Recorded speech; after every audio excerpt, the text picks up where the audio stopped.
It's Friday, Feedback Friday, the feedbackiest day of the week. It's Feedback Friday.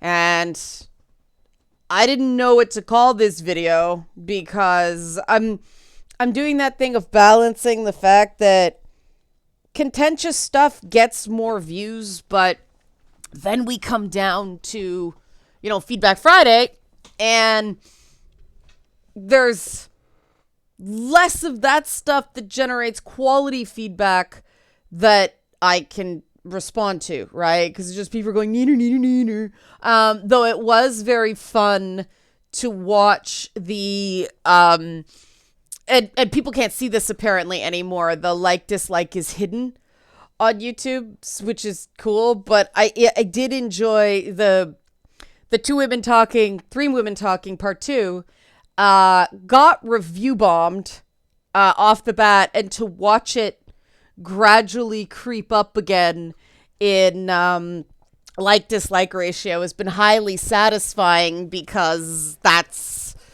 how you could tell if something was, organic and not. These groups just lose interest so quickly now.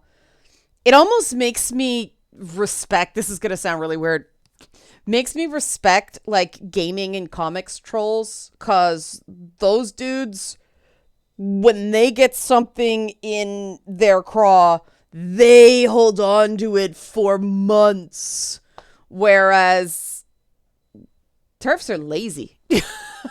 They're lazy compared to nerds. That's my frame of reference. Yeah, I'm gonna start with some comments on the Wellness Wednesday video. I'm gonna be really careful this week because some people said that some of the stuff this week kind of hit like a gut punch in a good way, but still gentle, right? When people take the time to communicate that, I listen and I heed. And I mean, that was sort of the theme for the week. So if you like this sort of content, help support this channel. Become a monthly patron, patreon.com/LeannaK, or buy a one-time Leanna Care session for someone who can use it but can't afford it, coffee.com/LeannaK. 6 people need help weekly in that way. So I've been struggling lately with what to name videos, because yes, you do this contentious thing and you get more people watching, but I don't want those people watching, right? Which is why Patreon and Coffee are nice, because then you can focus on quality and not quantity. And stuff like feelings versus identity isn't going to get a ton of traffic, right? But the comments like this make it worth it. I think this whole video is a very useful primer on the term identity, rather than some of the more nebulous definitions that crop up in the discourse.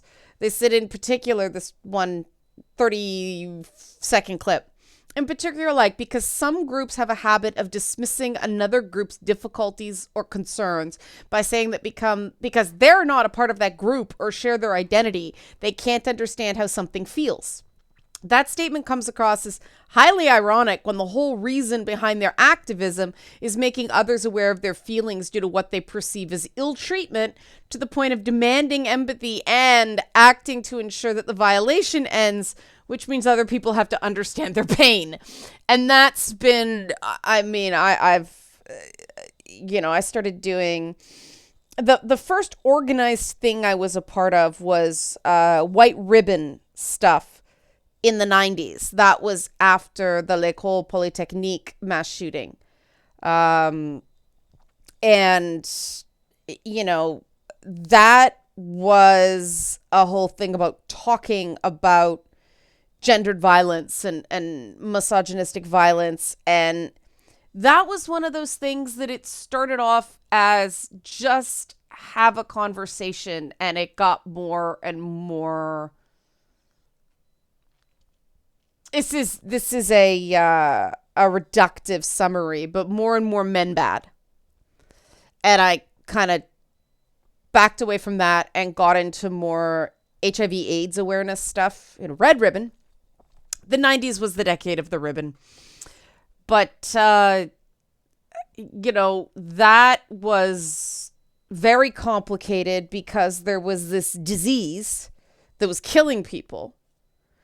And there was a lot of moralizing surrounding it, a lot of disinformation, because AIDS, before it became known as AIDS, was known as GRID, which was a very offensive acronym that was gay-related immune disorder. Yeah. They actually called it gay-related because they thought, only gay men were getting it. That wasn't true. We know that's not true now. It's bloodborne. Not the game. It is blood-borne. It is in the blood. And it's funny because that happened in my lifetime, and we're going through a lot of that now because the 1-2 punch of COVID and all this culture war stuff. Because, HIV meant we did have to talk about sex. I mean, there was that song, let's talk about sex, baby. Let's talk about you and me. Let's talk about all the good things. And that there was a song to encourage people to talk about it. And now we're in an era where people don't want to talk about it. Stop sexualizing our children. I was the teenage cohort that was being encouraged to ask questions about this stuff because they wanted us not to get sick with a deadly illness. How times have changed. And, that's the perspective that allows me to be sort of more, this is weird, than really get caught up. And I understand that people who didn't live through that time or were too young to know what was going on at that time, they don't have that context, and that's fair. And that's why I'm talking about this in response to the comment. Because, I think that's what's gotten lost, is you can't tell someone, you have no idea what this is like, you're not X group, right? And then demand empathy. You've just told them you have no idea what that's like. Which is it? And, this it is so odd to me growing up Gen X, where everything in the world gave us the message, nobody gives a shit. And if you wanted anyone to care, you had to be persuasive, right? You had to get people to opt in. Whereas now it's this weird coerce people to pretend to give a shit. And I totally understand why people want to nope out of that. It's no secret why people are tired of that. And I think the reason there's so much, everything's so divided right now is depending on your lens, you only see a portion of the coercion. So if you're more on the left and your ideas happen to align more with progressive values, you see it more from the right because you get called like a groomer and a pedo and all that stuff. But if you're more, you come from more of a traditional family, you're more right wing, you haven't gotten the lingo down, you see it more from the right, calling you a bigot and this, that, the next thing. And it's weird. Personally, having been called every form of bigot in the world and called a pedophile apologist, I'm most pissed off about the pedophile apologist. Thanks, J.K. Rowling, which then morphed to her followers into just a straight up pedophile. That's pretty offensive because what? And that leads me to multiple people mentioned certain things in the comments section this week in response to, well, it's been the last couple weeks. There's been things about children and consent. And I'm looking for feedback about, because this would be a new rule for this channel. And I'm trying to be flexible here because I don't like a lot of rules. One I saw a tweet this week. It's like, yeah, this is so my mindset. 24 rules for life is too much. Maybe we should bother children while we're skateboarding. I don't like a lot of rules. Because then I have to remember my own damn rules. And enforce them. And if there's too many rules, then one rule comes into conflict with another rule. Where am I going with this? I am at a crossroads regarding adding something. Because there was a type of content, like I said, regarding children and consent. Which, full disclosure, I do not believe children can consent. But this commenter does. And previously, it was, I'm not going to censor anyone's opinion as long as you don't attack other commenters. And forms of bigotry are, you know, if you're transphobic, that's attacking people. If you're racist, that's attacking people.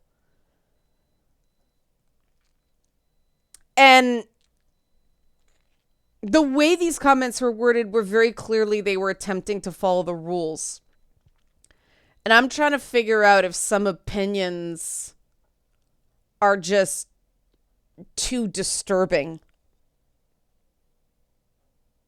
And I don't want to just make rules based on my own personal biases or sensitivities, right?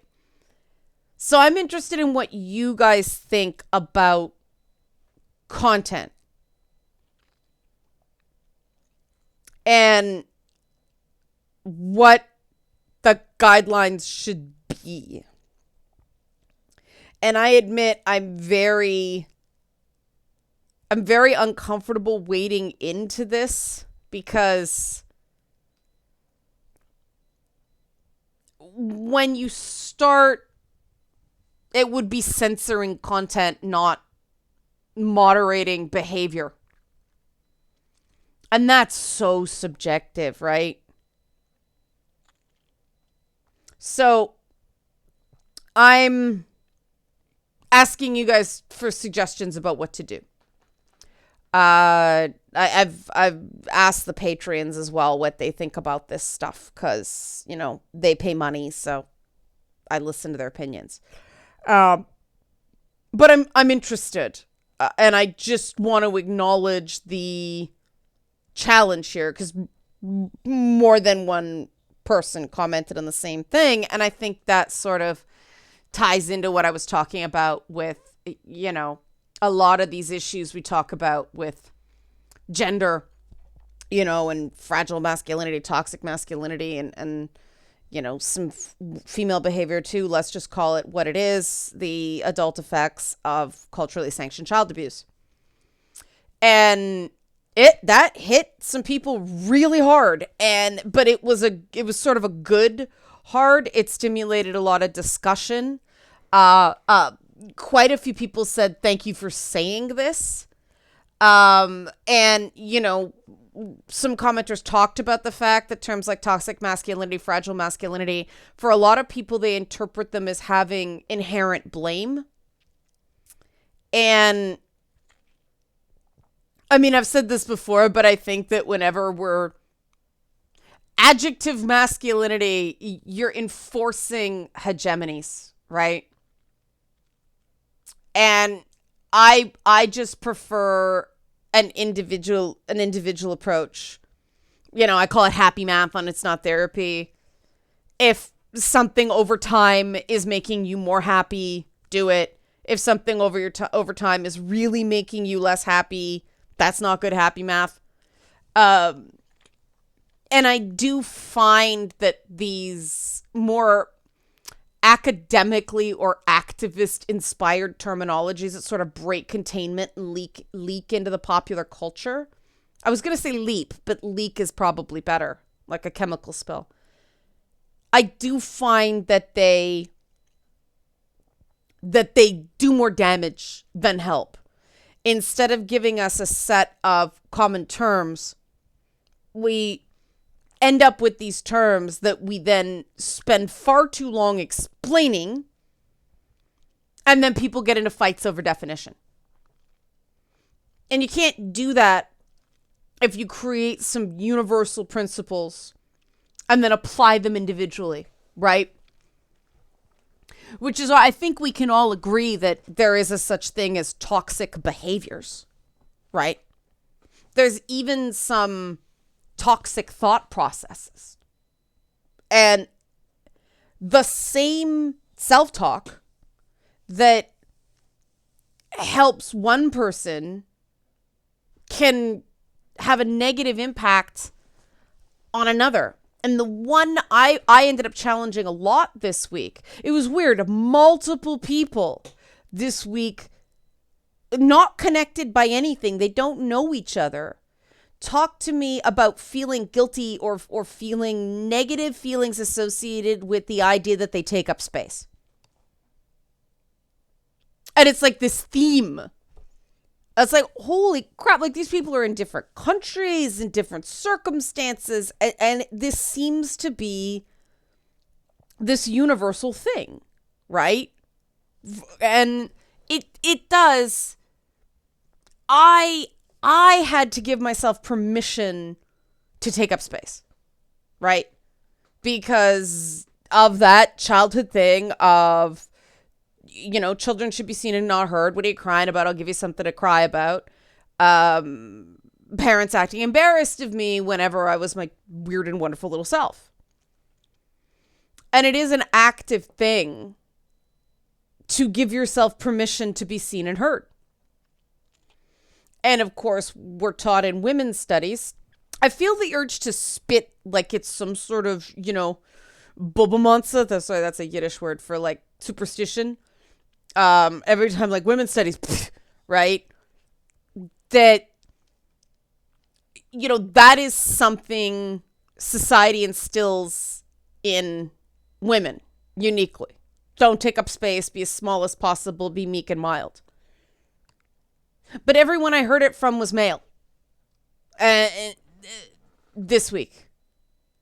So some of these things are universal, and we know that with the zero tolerance policies in school, we're seeing more of these girl world issues crop up in boys as well. So maybe I shouldn't be surprised, but I think some of these things are more universal than we think.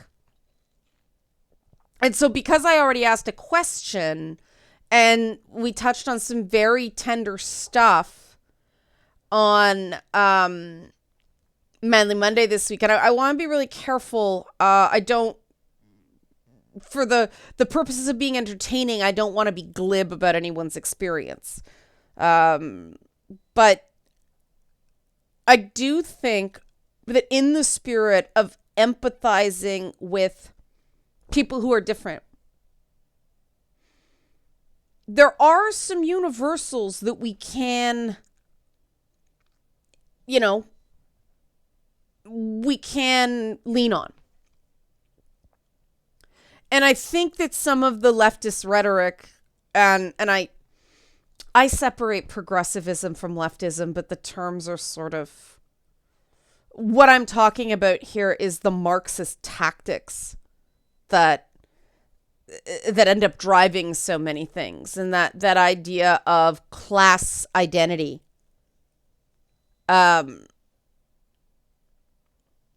It's like Newtonian physics or thermodynamics. It gets you so far, maybe, and then there's a point that it stops working, like, you know, the quantum realm kind of thing, quantum mechanics. And I like things that go all the way.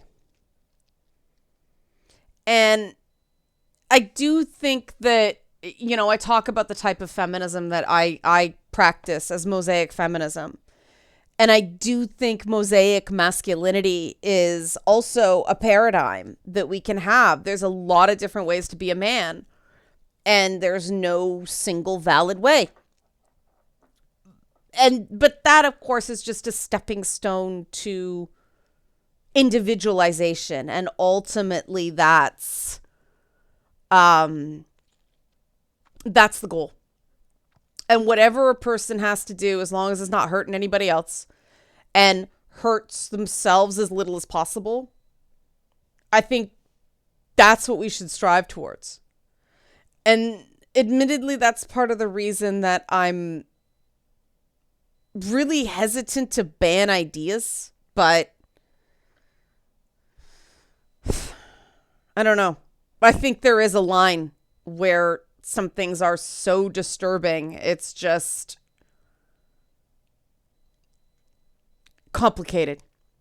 So I'm gonna sort of look at what people's opinions are on this, and I will sort of bow to what the community wants here.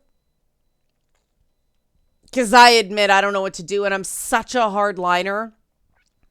This is one of these moments where I need to at least be open to the idea of flexibility, just in service of the dialogue, right? In service of people feeling like they can relax and take in the things and not have to brace themselves, right? Okay, hopefully you like this approach. If you do, kick me a few bucks because the YouTube algorithm hates this stuff. Help support this channel. Become a monthly patron, patreon.com/LeannaK, or buy a one-time Leanna Care session for someone who can use it but can't afford it, coffee.com/LeannaK. Thanks for watching and have a great weekend.